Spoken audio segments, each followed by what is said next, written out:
It's Brian Preston, the money guy. All right.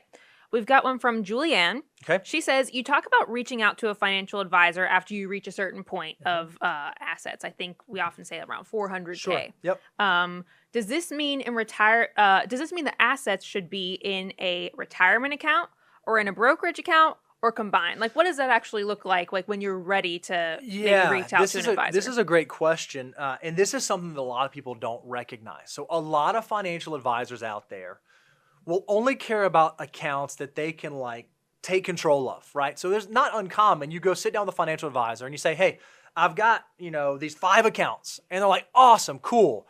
I'm not going to talk about those 3. Let's talk about these 2. And they'll take over the account that they can bring onto their brokerage platform and recommend their investment strategy and that sort of thing.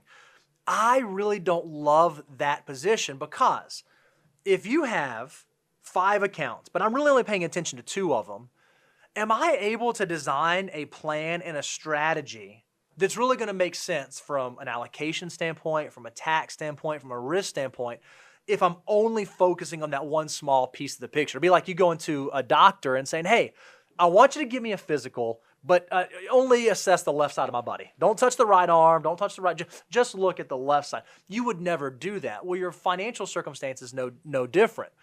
Our opinion is when it makes sense for you to reach out to a financial advisor, when it makes sense for you to talk to someone and you reach that critical mass of $400,000, $500,000 of investable assets across all of your accounts, 401ks, 403bs, Roth IRAs, taxable accounts, you want them to be able to look at your entire financial picture. You want them to be able to see everything, including college accounts and HSAs and insurance for you. Now, they may not charge a fee on all of those accounts, or they might have different fee structures on how they assess that. But if you talk to an advisor like, oh yeah, your 401k, I can't touch that. We're not going to talk about that. We're not going to bring that in.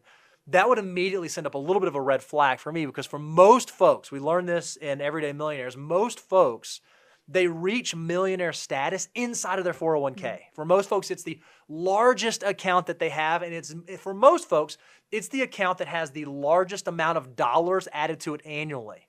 So if you're meeting with an advisor to construct a plan and a strategy for you or with you, and they're ignoring possibly the biggest piece of your financial picture, I worry that maybe that plan is not the most effective and efficient plan for you. So my answer to a question would be, I would find a really good fee-only advisor. I'm super partial. I'm biased. I'll tell you, I'm biased to the fee-only model. I'd find a really good fee-only advisor who can take a look at your entire financial picture and can speak to all of the different areas. They're willing to talk to you about tax planning and investment planning and retirement planning and estate planning and college planning and all of the different facets.